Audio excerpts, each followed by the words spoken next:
uncovering a story beyond belief. It was a man in that bed. He had a knife.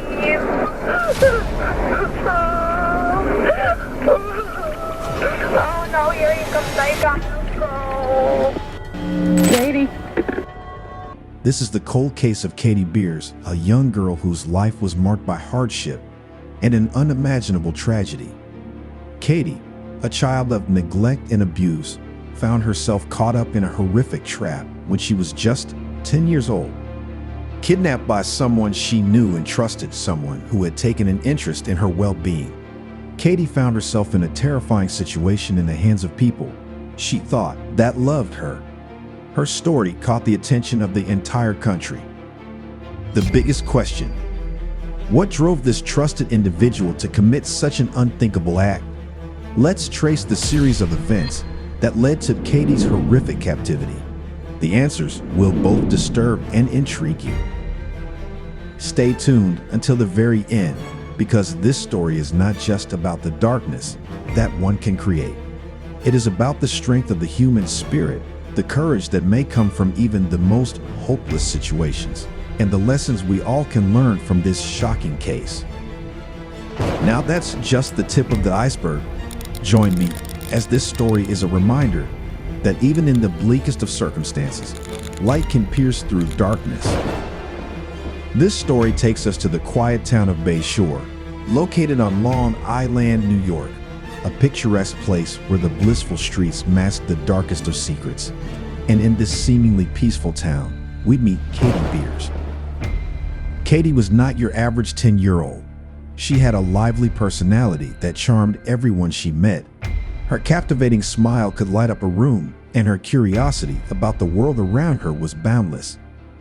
Despite the hardships she experienced as a child, Katie had a strong spirit and a tough personality. But beneath that infectious laughter and boundless energy lay a shattering past. Born on December 30, 1982, in Mastic Beach, Long Island, Katie's early years were defined by instability. As a young child, Katie lived in the same household as her mother, Marilyn Beers, along with her older half-brother, John Beers. Her mother struggled with drug addiction, and her father was absent from her life. I was their servant, whether it was to do the laundry, to clean the bathrooms, to cook dinner. That was my purpose to her growing up. I was pretty much her slave. Katie's mother abandoned her when she was just 9 years old, leaving her in the care of her godmother, Linda Ing Hillary, and her husband, Salvatore Ing Hillary. From the time that I was 2 years old, I was sexually abused by my godmother's husband. The poor child was subjected to abuse from both Linda and her husband, Sal, who used Katie for his own sexual needs. Katie was the victim of Sal's sexual abuse starting at age 2.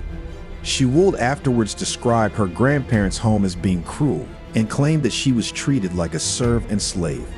They frequently forced her to wash laundry, clean, and make meals. Despite her turbulent upbringing, Katie was determined to make the most of life. At the young age of 10, she already displayed a remarkable level of maturity and strength that was far beyond her age. She had dreams and aspirations, a love for animals, and a natural ability to connect with people on a deep level. But little did she know that her life was about to take a horrific and unthinkable turn, one that would push her courage and strength to the absolute limit. In an environment that fostered sexual abuse, there was one bright spot that shone through the darkness, named John Esposito, who remained on the outskirts of the children's lives. John regularly gave needed attention and presents on young Katie and her brother John. John Esposito was no stranger to Katie Beers. He was, in fact, a family friend. He had taken a special interest in Katie's well-being, portraying himself as a caring figure in her life. It was this trust that he exploited on that fateful day. I really didn't have any friends my own age. I think in my childhood, the thing that probably made me the happiest was when I got to spend time with John. I would say I loved him. He was always a confidant, somebody that I would trust. Just 2 days before Katie's 10th birthday, It was December 28, 1992, when Esposito showed up at Katie's place to ask her grandma if he was allowed to take Katie to an indoor arcade, to which Katie's grandmother agreed. They drove to Spaceplex, a fantasy fun center not far from Katie's house. It was her favorite location in the area. After having fun in the arcade, they continued on to a store where John purchased Katie a video game because he knew that the only place where she could play it was at his house. It wasn't uncommon for John to act in this manner, not just with Katie, but also with other kids her age, as many children looked up to him because it was believed he was a part of the community's Big Brothers, Big Sisters program. However, Esposito, 43, was living in his family's residence at 1416 Saxon Avenue in the Bayshore neighborhood of this middle-class Long Island community. After being welcomed with soda and snacks inside Esposito's garage apartment, Katie began playing the recently purchased video game in John's bedroom. And that was when things took a dark turn, where John unexpectedly transformed from hero to villain. In the entire room, his bed was the only spot where they could sit. John made his move and came and sat next to Katie, and after a while of being comfortable, he pulled Katie onto his lap. He covered her mouth, assured her he wouldn't hurt her, and then made attempts toward the girl in a sexual manner. From that point on, I rarely slept, and I also did not eat any of the food that he could have altered because I was fearful that he might put something in the food, a sedative, a sleeping pill, something. However, Katie knew this wasn't right and refused him, resulting in Esposito becoming livid and throwing her down into an underground concrete bunker. The 6-foot-long tunnel entrance was disguised behind a 200-pound concrete trap door, which was kept hidden by a detachable bookcase in Esposito's office. That is where Katie spent her next 17 days, alone, in a horrifying dungeon concealed beneath the surface of suburban life. She was imprisoned inside a 6-by-7-foot bunker that included a soundproof room, which was a little bigger than a coffin with just a single bed, along with a television. Esposito even installed bathroom facilities and a CCTV system in the bunker for this premeditated kidnap. For the remainder of 16 days, Esposito went in there and physically assaulted Katie Beers. He then gave Katie access to the bunker's slightly larger area, but sent her back to her tiny cage before leaving the place. Even though Esposito gave Katie everything she needed, including food, drink, and a blanket, it was the television that became her endless source of hope. Katie was given permission to watch the television, which was on 24/7 and regularly played the news. Here, Katie discovered that the authorities knew about her kidnapping. They interviewed her family members who had shown concern of her disappearance with pleas to the news channels for her to come home. Knowing people still cared and her loved ones aren't giving up on her, she decided she wouldn't give up or lose hope and will find a way to escape. With that in mind, Katie hid the keys to her lock and chains, which she had stumbled up high on a shelf. The key she found allowed her to enter the bigger portion of the bunker while Esposito was away. Katie would count the number of times he tied her with the chain and would tie herself back again exactly that way.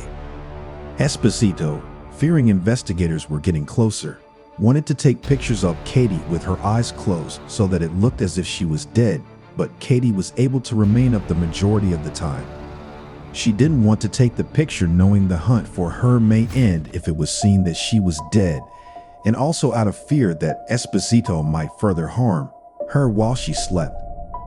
With hope back in the back of Katie's mind and taking advantage of their relationship, Katie later made the decision to confront Esposito and challenged him with a number of clever questions to put doubt on his memory. Katie started playing with Esposito's thoughts and emotions. With investigators removing direct family members as suspects, eyes fell on Esposito. After digging deeper on his background and closeness to the family made him the main suspect to the authorities. When the detectives looked deeper into Esposito, they discovered that John wasn't actually a part of the Big Brothers, Big Sisters Association. He had previously applied but was turned down, after it was learned that he had been involved in the kidnapping of a 7-year-old kid nearly 15 years earlier, but he avoided prison. According to reports, Esposito also began torturing Katie's brother, John, until he felt John was too old. Now the prime suspect, authorities were continuously monitoring him and his activities. With the pressure mounting, Esposito fell to the enormous pressure and surrendered by going down to the station on the 13th of January 1993, bringing authorities to Katie's concrete prison, where she had spent a total of 17 torturous days. On June 16, 1994, Esposito pled guilty to abduction and received a sentence of 15 years of life in prison.